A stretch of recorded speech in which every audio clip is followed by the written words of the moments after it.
नमस्कार मित्रांनो, मी तुमची अमृता. परत एकदा घेऊन आली आहे नवीन विवाहित स्त्रीची कथा. कथेला जाण्यापूर्वी कृपया करून आपल्या या चॅनलला सबस्क्राईब करा आणि नोटिफिकेशन बेलवर क्लिक करा. धन्यवाद.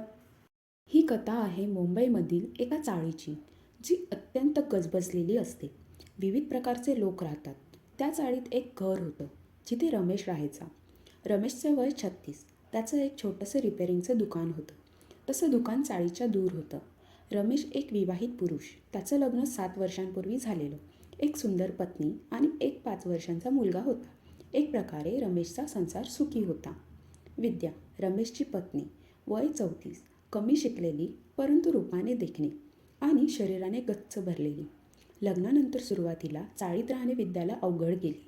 कारण गावच्या मोकळ्या वातावरणात वाढलेली विद्या रमेशसोबत लग्न झाल्यामुळे मुंबईला यावे लागले. साधं राहणीमान, गोरासा रंग, जणू विद्याच्या अंगावर दूध ओतलं असंच वाटे.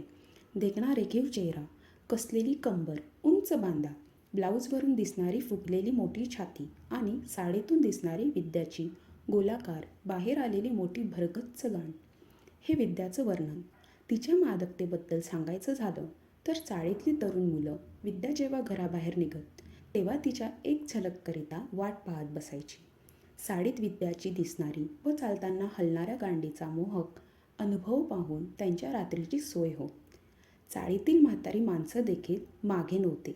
जेव्हा विद्या बाहेर वाकून झाडू लागवत तेव्हा विद्याच्या ब्लाऊजमधून लोंबलेले मोठे मोठे आंबे पाहण्याचा मोह कोणालाही आवरत नसत.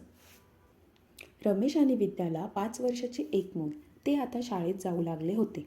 विद्या त्याला शाळेत नेऊन सोडणे आणि आणायला जाणे व दिवसभर घरची कामे करणे ही विद्याची दिनचर्या. आता एवढं सर्व ऐकून तुम्हाला वाटत असेल, ही कथा साध्या सरळ विद्याची आहे. एक विवाहित व मुलं असलेली विद्या काय करणार? त्यात गृहिणी, परंतु विद्या एक रहस्य आहे, जे जाणून घेण्यासाठी ही कथा मी सांगत आहे. विद्याबद्दल सांगायला बरंच काही आहे, परंतु आज नुकताच घडलेला एक किस्सा सांगते. तर झालं असं की नेहमीप्रमाणे विद्याचा नवरा कामावर गेला. विद्या मुलाला शाळेत सोडवून आली.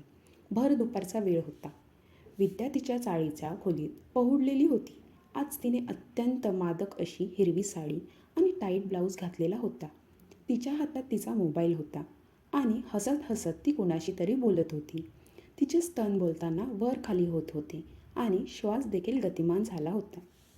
तिला पाहून असे वाटत होते जणू थोड्याच वेळात तिचे स्तन ब्लाऊज फाडून बाहेर येतील. तिच्या फोनवर बोलण्याच्या आवाजावरून असे वाटत होते जणू खूपच मादक काही बोलणे सुरू आहे. कॉलवर बोलता बोलता विद्या बेडवरून उठते आणि हसत कॉलवर बोलते.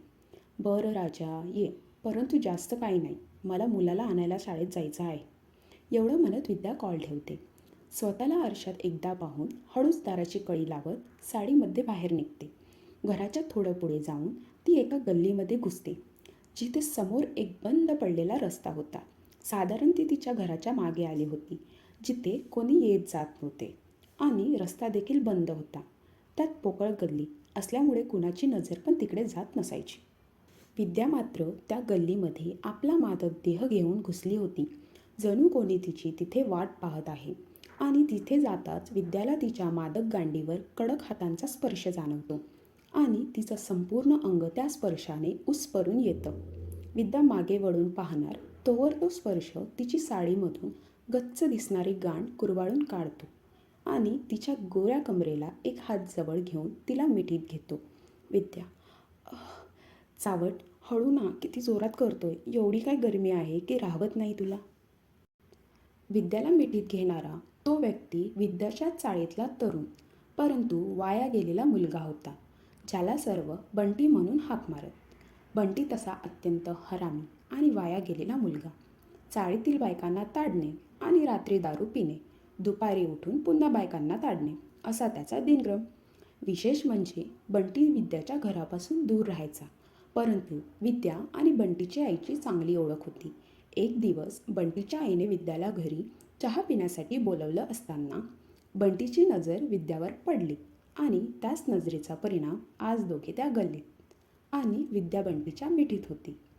विद्याचे मादक रूप पाहून आणि भर उन्हात तिच्या ब्लाऊजमधून येणाऱ्या घामाच्या वासाने बंटीचा लवडा विद्याच्या मागे म्हणजे साडीवरून दांडीच्या होलात रुतत होता. कोणत्याच क्षणाचा विलंब न करता बंटीने मागून आपले दोन्ही हात पुढे करत विद्याच्या ब्लाऊजवरून विद्याचे घामाने भरलेले स्तन कुस्करून दाबू लागला.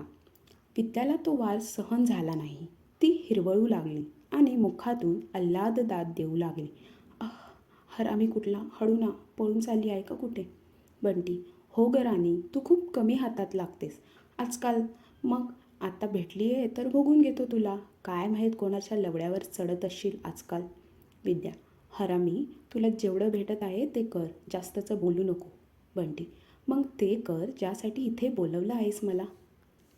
विद्या एक मादक नजर देत बंटीकडे पाहते आणि त्याला पुढे घेत गल्लीच्या भिंतीवर चिपकवते. त्याच्या डोळ्यात पाहत तिचा मादक नाजूक हात त्याच्या पॅन्टवर नेते आणि कुरवाळू लागते. तिच्या बांगड्यांचा मधुर आवाज आणखीन वातावरण मादक बनवत होता.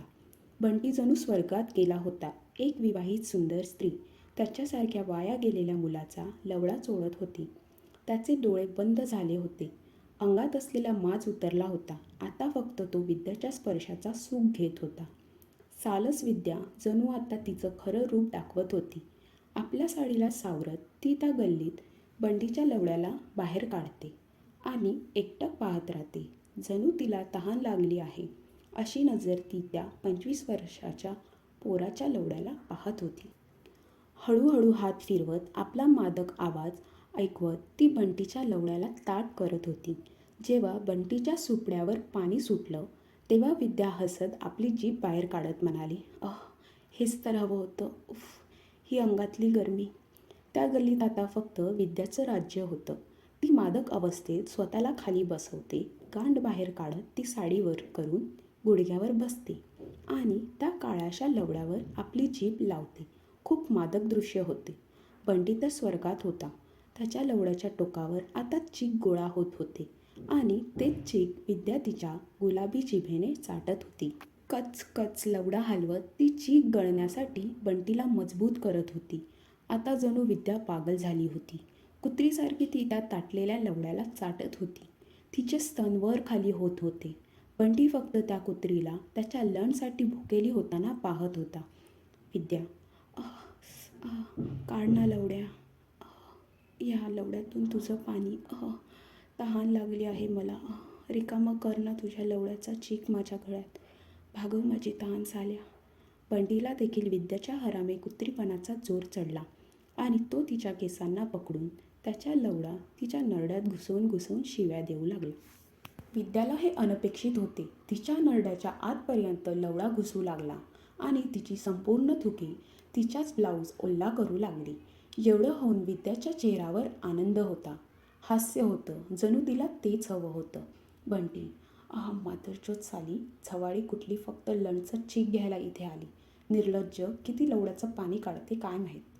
विद्या जणू आणखीन जोरात लवडा आत बाहेर करू लागली.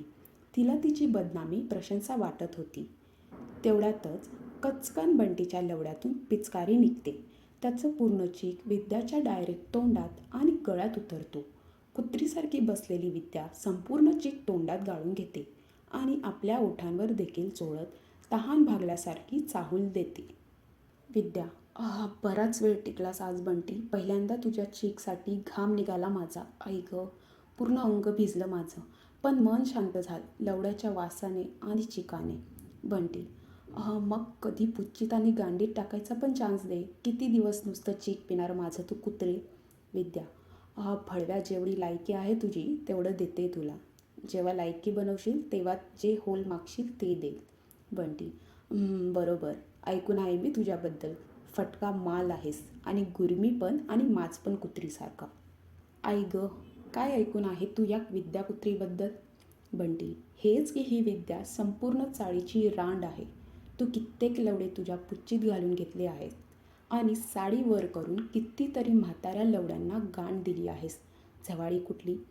हे ऐकून विद्या स्मित हास्य देत नजरेत नजर टाकून बंटींच्या ओठांवर एक किस देते आणि आपली साडी आणि ब्लाऊज आवरते आणि तोंडातला चीक गिळत घराच्या दिशेने गांड हलवत चालू लागते.